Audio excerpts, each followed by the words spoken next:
on the phone right now by crowd control and security expert Manny Gomez.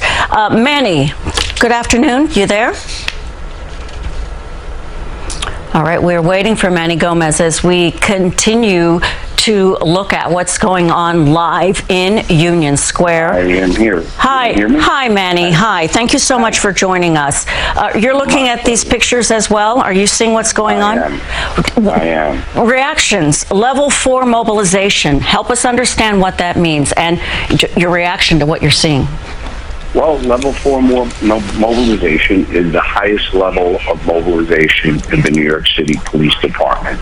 That means that they are calling upon all precincts, all units, all over the city to come in and help, and have hundreds and hundreds of uniformed police officers on the ready in case they need to move in.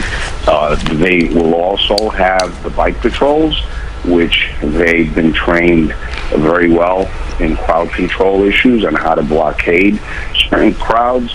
And then something that hasn't been used in a very long time are the mounted units, the horse police officers on mounted police horses that are trained specifically for crowd control. And the former administration, during different demonstrations and protests, did not choose to go in that direction. Mm-hmm. We'll see what happens here. Mm-hmm. As your colleague said, this is not really that violent right now, mm-hmm. but it is hostile. I mean, the jumping on top of vehicles, mm-hmm. that's a crime against personal property.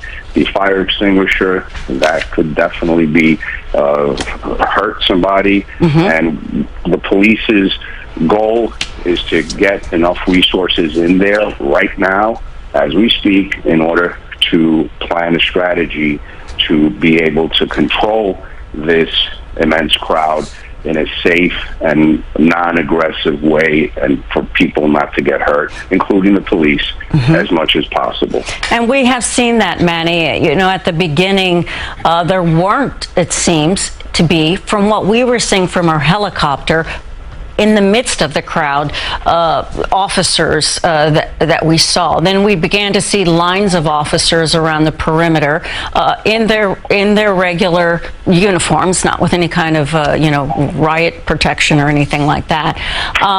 We have Marsha Kramer with us, Manny, so stay right here with us. And Marsha, one of the things that you are learning, how police have changed how they react to situations like this since George Floyd's death.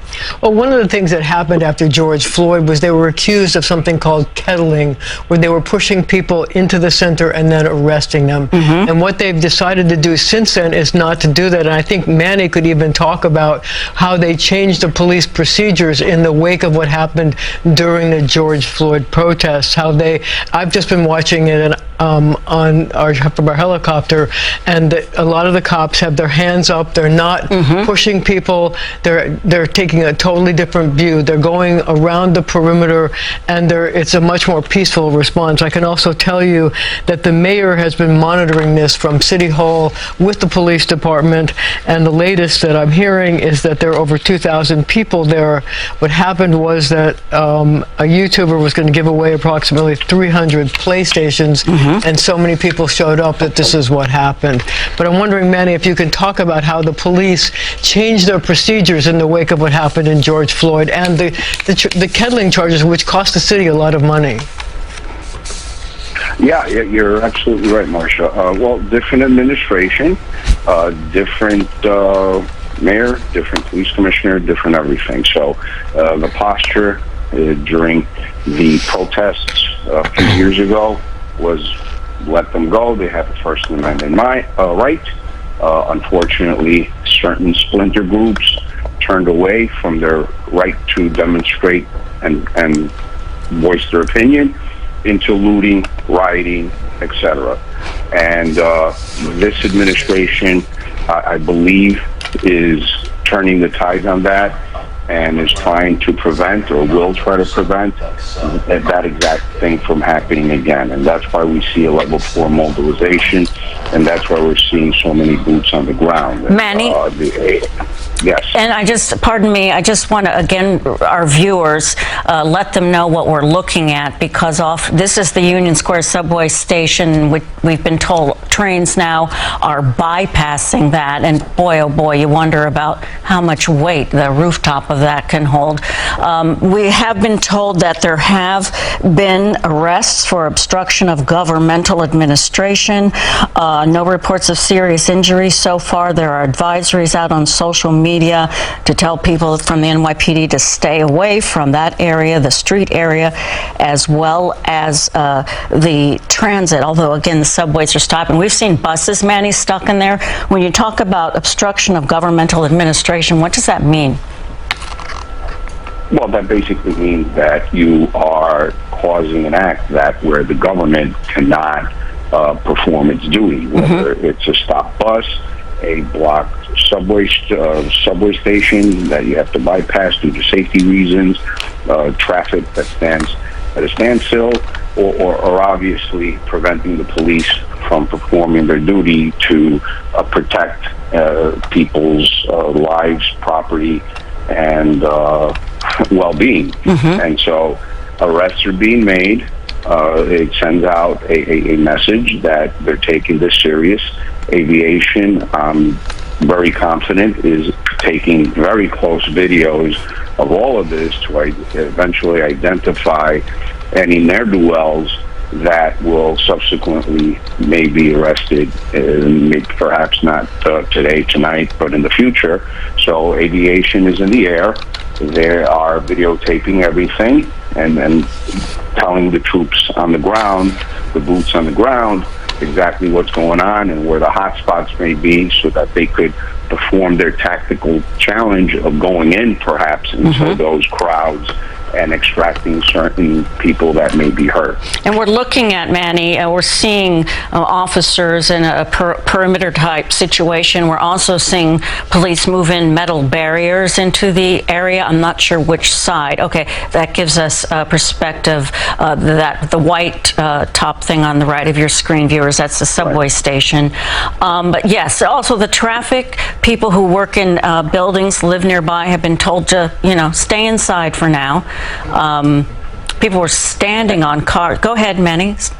No, what I was going to say, and we have to keep in mind as well that Union Square, that's Transit Police District 4. So there's actually a police precinct right under that white rooftop there. Inside that subway station, there is a transit police station. So there's hundreds of police officers that are there deployed, I'm confident, to protect that station. So far, what I see is the police trying to use as much restraint as possible while they gather their significant resources and try to come up with a game plan to try to end this in a peaceful manner. Maurice, we're on East 14th and Union Square. The park is over here. Behind me, you could see this line of police officers. They were pushing people back earlier. They had their shields out. Above them, it's since moved, but there was a police drone keeping an eye on things. Huge crowds still here. They were blasting a message saying that if you leave voluntarily, you won't be arrested. People were throwing water bottles at police officers. You can see right now, police officers pushing back on this crowd. There's some chanting going on over in the park.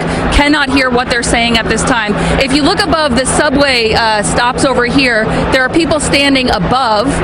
Don, right over here, this one. See this young man? I mean, people have been throwing water bottles, all kinds of things at one another. There's a lot of shouting going on. We also saw when we were arriving here, a lot of people trying to get out of the area. We were talking to one man who works over here, says he's a former Marine. He heard the commotion, came out here, is really disappointed to see all this going on. Now we've got a lot of folks running happening over here. We were speaking with someone who showed up for this giveaway, and he said that a large crowd formed, and then once the people came out for this giveaway to give away the PlayStation 5s, whatever gaming giveaway it was, that's when everything broke out. Where we are, it's been fairly calm. You can see on the ground all of the debris, cups, bottles, trash. You can see an orange cone crushed over there. There's a lot of police officers, and now people are running that way. Don, turn to your right. We've got people running, and I want you all to know we're in what we think is a safe spot. We do have security with us, so we're standing by NYPD, so we are being as safe as we can. There was a flash bomb that police set off before. Some of the traffic was stopped over here. Buses were stopped at the light. They couldn't go anywhere. They finally just moved them. We thought a lot of the crowd had left, but it seems that so many are still here.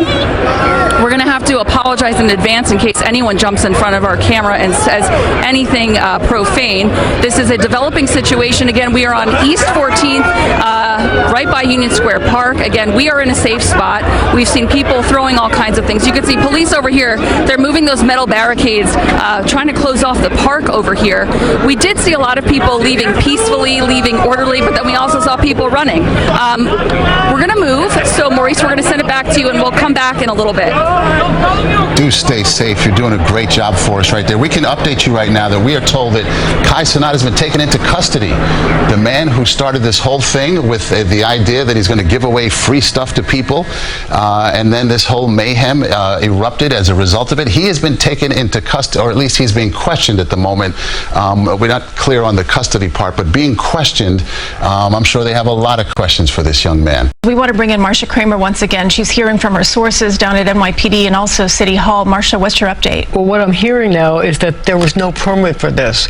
So that could raise another whole issue in terms of whether Kai Cenat is going to be charged with inciting a riot or something else. Manny, I wonder what your take is now on this, the fact that we've now learned exclusively that he didn't have a permit for this, and what will the police do in terms of taking action against him, and could he be liable for any of the damage? I would suggest the answer, Marcia, is yes. If he didn't have a permit for this, and this happened, there is significant property damage. I'm sure there's some personal injury damage, and he himself apparently stepped out of or was speaking to the people. It's still unknown what he was saying, whether he was trying to pacify the crowds or whether he was inciting the crowds. That will have something to do with it as well. But the fact that he did not have a permit, he's given away 200 PlayStations. So obviously he expected at least 200 people there. Common sense dictates that there would be more than 200 people there, and thus you needed a permit. And he didn't, as you said, he didn't have a permit, and thus there's a liability issue as well as a criminality issue in that now all of this hot mess happened and you didn't notify the proper authorities. Could he face criminal charges, Manny? It might be, and I think I think he may, and it all depends on what I think, in what he was saying when he was speaking to the crowd. Was he telling them to be peaceful and disperse, or was he saying, other things that may have caused them to act more aggressively? And I think that once and it will be discerned, because as we speak, I'm sure the intelligence division of the NYPD is checking on any and all social media and resources that they have at their disposal to see exactly what he was saying and doing when he was talking to the crowd. So it depends on that, but at the very minimum, he might get a citation or some sort of other administrative violation for not requesting a permit and not obtaining a permit. But what about the possibility of being charged with inciting a riot? Well, again, I think that's going to depend on what he was saying, and what he was saying on social media, what he was saying when he was on the scene, and what his behavior was throughout this marketing for this event, and during the event, and post the event. Because once he, wherever he's at now, it depends on what he says, posts, and things of this nature, how he reacts to this. And so it's going to be dicey, also given the fact that the Manhattan DA's office is very, very big on First Amendment and all these other things. It's a different administration, Marcia, as you well know. So, all right. It depends on that as well. Okay, Manny, thanks for the insight. Thank you. We are going to continue to follow his progress, Kai Cenat, because he is being questioned by the police as we speak. So they have a ton of questions for him, as you can imagine.